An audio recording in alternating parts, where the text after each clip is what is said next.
My name is Chris Sharp, and I am a writer and independent curator based in Mexico City, originally from the United States, but been living in Mexico for the past 4 years. And I am the invited curator for Galerie Nächst Stephan, Rosemary Schwarzwälder, and I'm curating a show in the context of Curated by 2016. This year the theme just happens to be something of the order of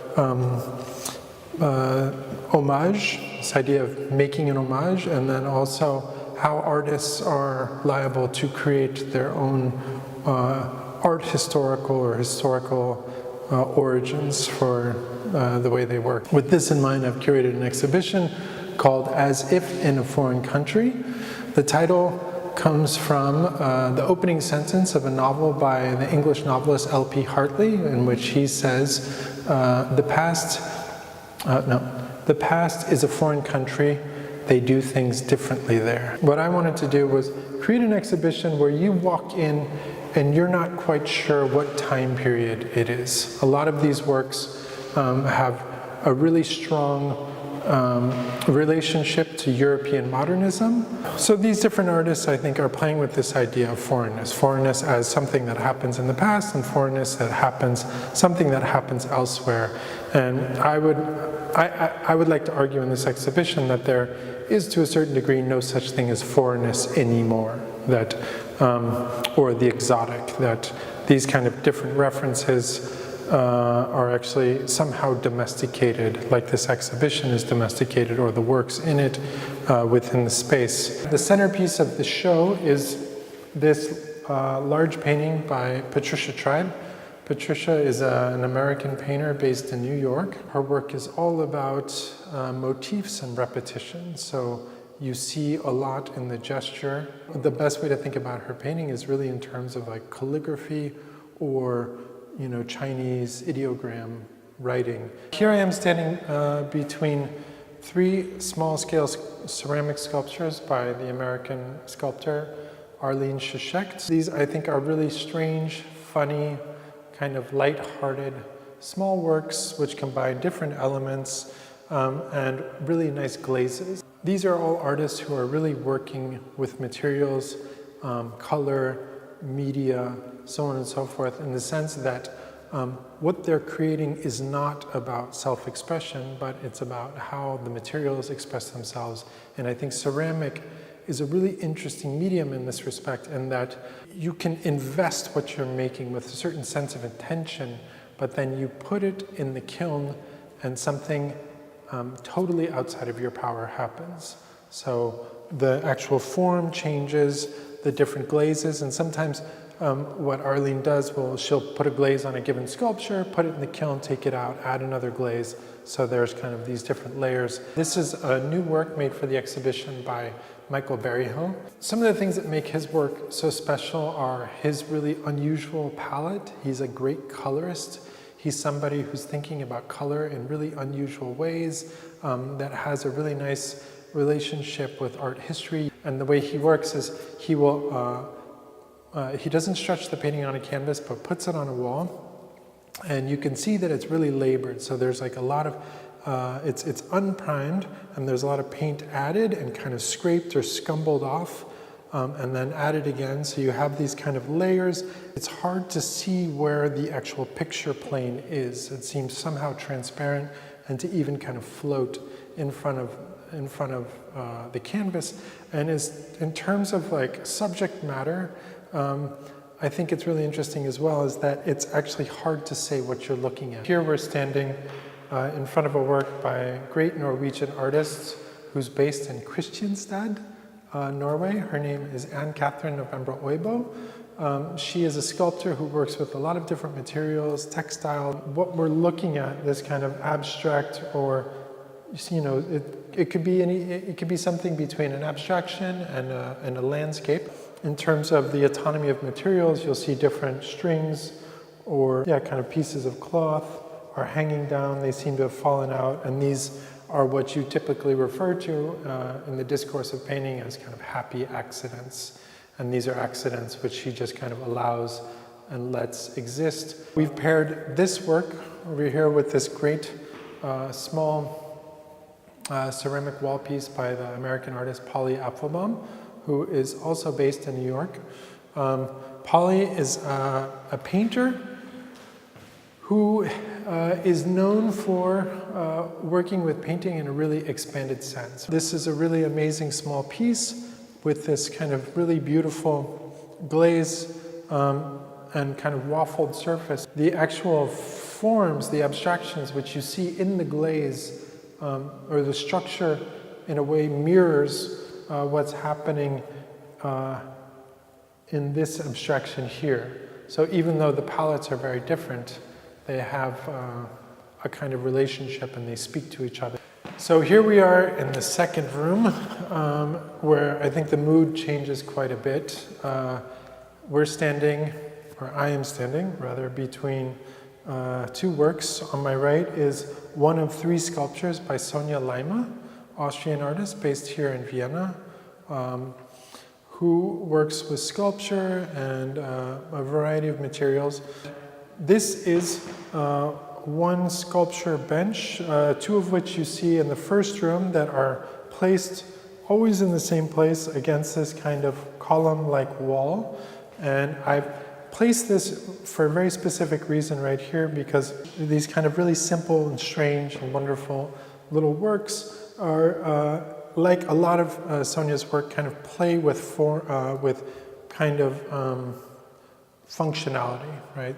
The functionality of a piece of furniture, and then the kind of uselessness, let's say, or non-functionality of an art object. So I wanted them to be placed against the wall so that you could walk in and you can actually sit on these. This work is placed next to these three small sculptures by a Mexican artist, Jimena Mendoza. Jimena is somebody who's always worked with ceramics and is interested in this kind of arts and crafts tradition within Mexico. So what you can see here is that she's kind of synthesizing this Soviet cosmonaut iconography with something like a Mesoamerican pre-Columbian iconography, and you can also see other elements of European modernism. I see these and I think of German expressionist cinema, among other things. Another thing that's important is the placement of these works. They're on this window ledge. They're placed like they could be kind of souvenirs from a trip to Latin America or some part of the world. Here is a great painting by an American painter, Scott Olson, who's based in Cleveland. He's borrowing or, let's say, exploiting this very codified language of a specific kind of European modernism, which makes you think most specifically or obviously of Paul Klee. And I think there's a lot of Paul Klee in this exhibition, as well as Matisse and other Western European modernists. But he's approaching it in this way that seems to kind of, is maybe not immediately apparent, but kind of encompasses all of art history in the sense that most of the supports on which he works are really treated. It's a piece of wood upon which he's applied marble dust, so it gives this really fine, almost fresco-like surface. All the pigments he works with are made from natural substances. So for instance, like yellow is made from pollen. It's ground by himself. So everything is kind of created. And I think in this way speaks to an almost Renaissance fresco painting tradition. He actually has a lot in common with Michael Berryhill in the other room in the sense that it is very additive and subtractive. So colors are added, they're sanded or scraped off, and then another color is added. And the thing I think is interesting about both their painting practices and the way they work is that you look at the surfaces and it's kind of hard to see where things start and end.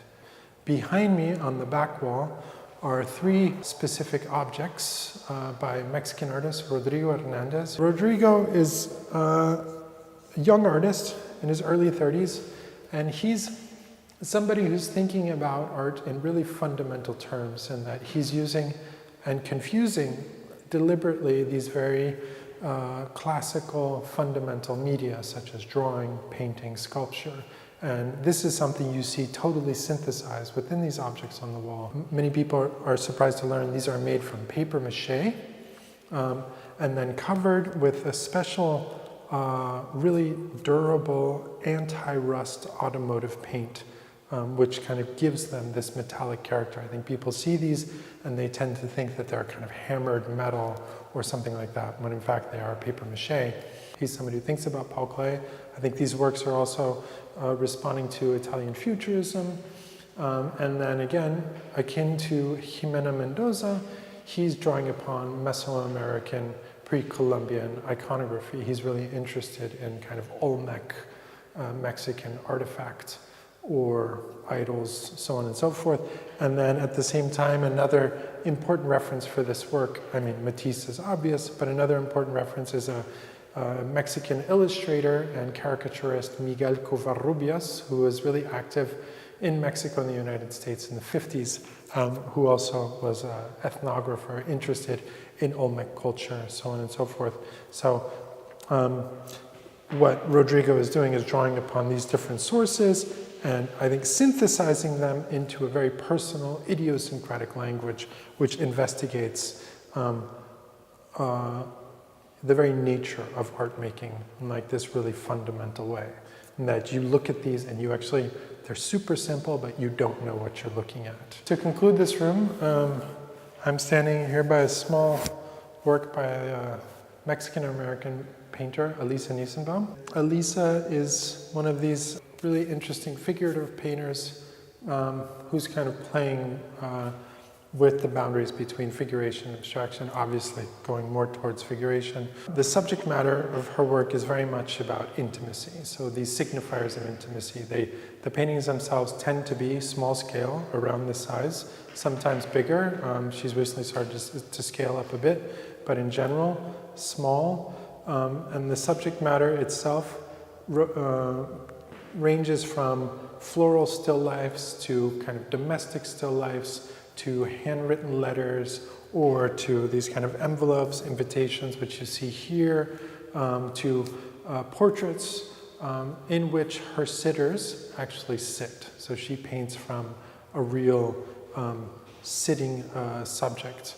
And those subjects often tend to be illegal, undocumented immigrants living and working in the US, with which she often combines really richly patterned Mexican textiles. So there's always a really nice, sumptuous quality within her painting. Here we are in the last room, and the mood has changed quite a bit. And the mood changes throughout the exhibition. I think in the first room, you get a more sense, you get a more joyous, exuberant sense of the work and the space itself. In the second room, it starts to become a bit more contemplative. And in this room, I think there's a kind of austere, categorically kind of austere and contemplative tone and mood. To my right is a kind of installation by the English Berlin-based artist Juliette Blightman, who works with performance, installation, film, and painting. And she does these installation works where she will go to a given site and work with furniture from the space itself. So everything we're looking at here actually comes either from the gallery or from people who work at the gallery. She's interested in everything from signifiers of domesticity to like the serenity of the interior of the home, the kind of calm and quiet, this sense of kind of contemplation. And she's also interested in a specific time of day, which is about 3 o'clock in the afternoon. Something between like 3 and 4 o'clock when the lunch hour is long since finished, work is not yet done, but there is this kind of overwhelming desire to do nothing. So this is a small etching by a Colombian artist, José Antonio Suárez Londoño, who is based in Medellín. Somebody who works primarily with drawing, so often drawing small notebooks, and then he also does these postcard-sized etchings, which are incredibly detailed, whose subject matter comes from a variety of different sources, ranging from like indigenous culture to European modernism. Obviously, the most dominant reference here is Paul Klee, which is interesting because he José Antonio did study in Switzerland in the 70s in Geneva. I think another really obvious reference for me here is the Swiss writer Robert Walser and his kind of microscript type style writing. So there's a really strong relationship to writing, the written word, drawing, the gesture, extremely intimate, small, kind of entrancing works. And this is an etching to which he's added watercolor on top of it, so it's black and white etching, but often he will modify each specific etching so that they take on this kind of unique individual character. This is a painting by Brazilian São Paulo-based artist Lucas Arruda. Lucas is in his early 30s, and he is a figurative painter who basically primarily paints seascape horizons. He's painted something like 300 or 400 of these, which he's been painting for the past several years. And the paintings themselves always come from his imagination or memory. So they're not painted from observation, but from his kind of own interiority. And this is generally the scale. Sometimes they might get a bit larger. I think one of the things that I find really compelling about this work is how it manages to collapse a lot of the binaries which animated painting in the 20th century, which is to say figuration versus abstraction, the spiritual or metaphysical versus the secular, and how these kind of different arguments kind of fought for the soul of painting. And I think when you see this kind of work, you get the sense that none of that really matters, in the sense that he's kind of collapsed all these binaries and is thinking about painting in this very expanded way. And I also like that you enter this room and you just see this painting at the very back of the space. So it's a tiny painting which basically takes up 3 walls, and I see it as the end of the exhibition, or kind of the end of the film, as it were, almost as a kind of conclusion, but it's a nice conclusion in that it doesn't conclude anything. It at once kind of closes and opens up space into this kind of endless horizon. So I think it creates this nice contradictory ending.